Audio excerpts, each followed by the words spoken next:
Everyone, ఈరోజు మేము panipuri challenge చేస్తున్నాము. సో ఎవరు ఫస్ట్ తింటారో చూసి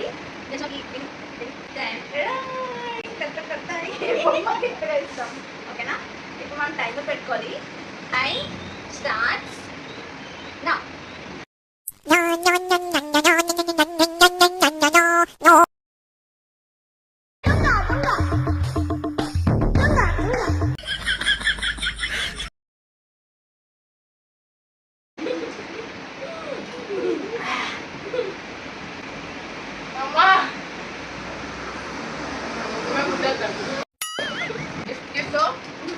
ఫైనల్లీ నువ్వు గెలిచావు కాబట్టి ఇంకా చేద్దాం. Rice all the best, enjoy. ఇంకా నీ బొమ్మ బొమ్మ ఆకు పానీపూరి నీకు.